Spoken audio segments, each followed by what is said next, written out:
right now on 5 on Your Side at 10.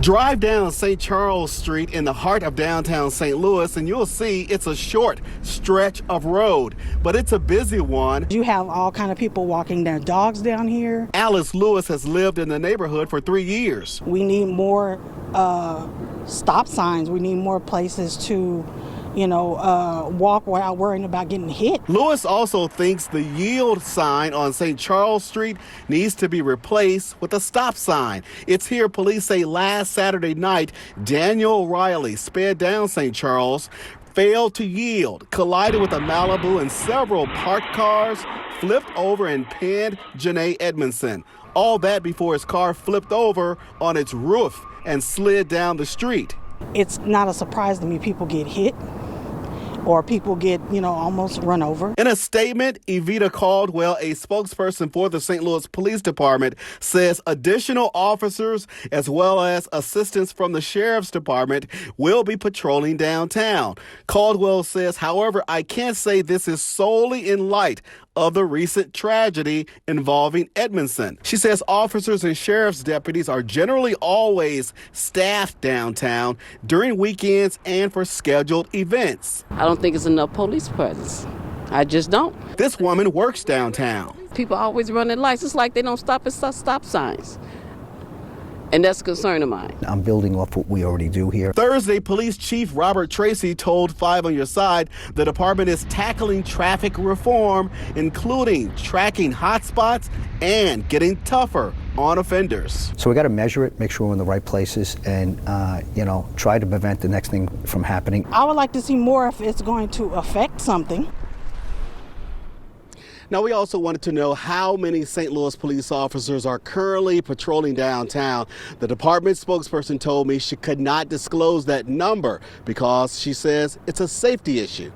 Live downtown, Robert Townsend. 5 on Your Side. All right, Robert, thanks for that update. Today, the Missouri Supreme Court appointed a judge to oversee the Attorney General's efforts to remove the St. Louis Circuit Attorney from office.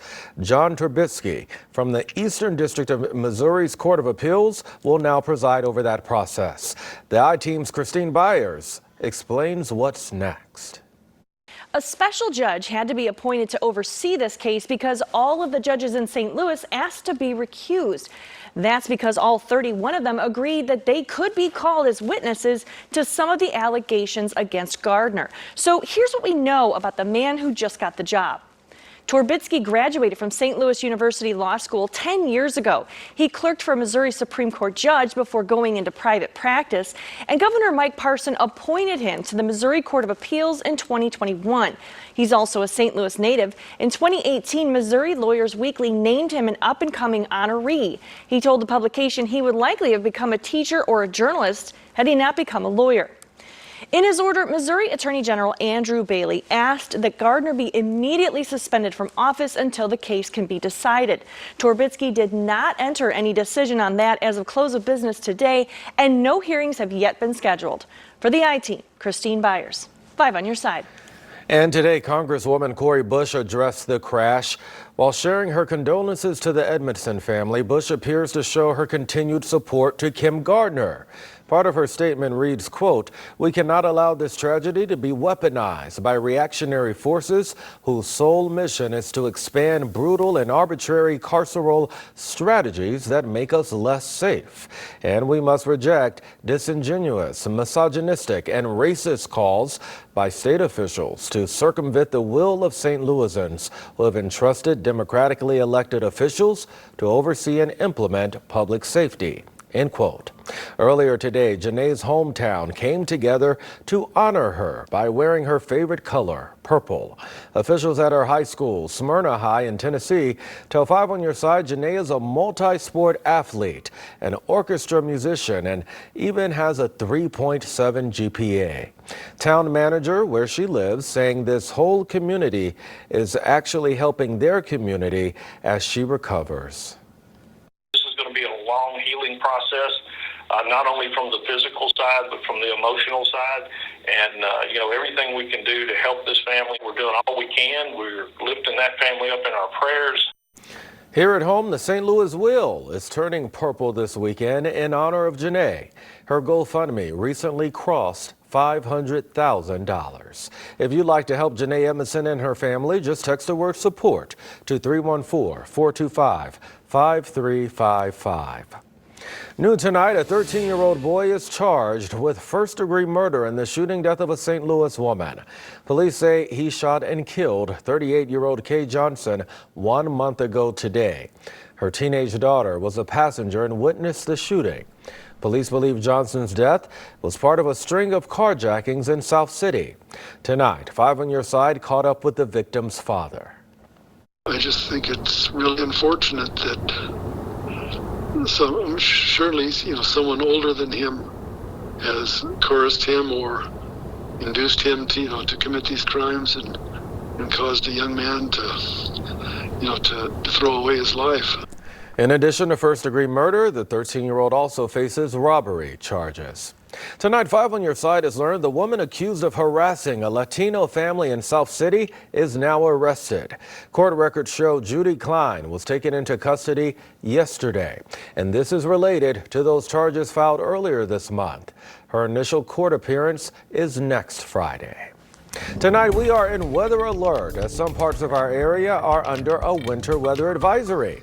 Meteorologist Jim Castillo now to break it all down with the Weather First forecast. Jim. Yeah, hi, Brent. So there's a little bit of freezing rain already in Quincy and also some sleet mixing in and reports of things getting a little bit slick up there. So it's our northern counties like Pike County, Missouri, and into Illinois, Greene County, Macoupin County, and Montgomery counties with that winter weather advisory for the potential of seeing some of that freezing rain and sleet and maybe a glazing of ice. So elevated surfaces, especially watching for the bridges and overpasses in this area. And right now, those temperatures around the metro with some light rain falling around Maryland Heights and Weldon Spring were well above freezing. But it's those northern counties that are already below that freezing mark. So really watching that area as we go through the next couple of hours here. So this little system gets through here. Then we have a bigger one for Sunday. It's milder and a chance of some really strong winds Sunday night and a Monday. More on that coming up in just a bit. All right, Jim, thank you. Well, when you're watching TV and it goes to commercial, are you ever blasted with volume?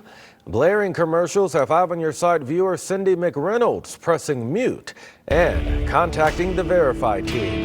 Here's Ann Allred. I remember hearing about a law banning loud commercials, but I still hear them blaring. Did that ever go into effect? Let's verify. Did a law banning loud commercials ever go into effect?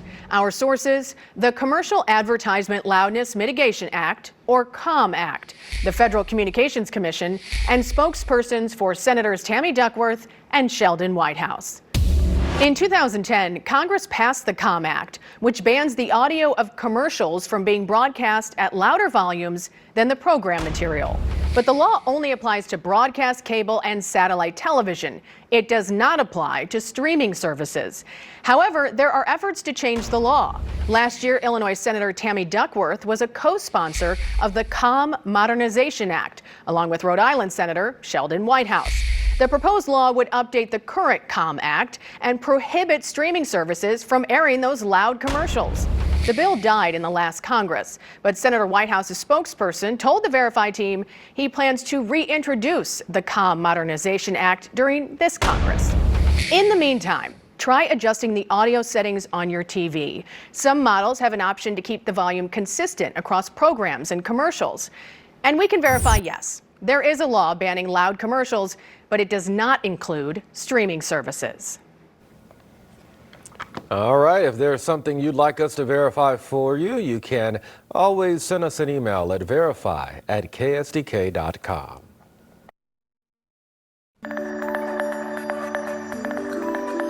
Well, today is the first Friday of Lent, the Catholic season of prayer and fasting.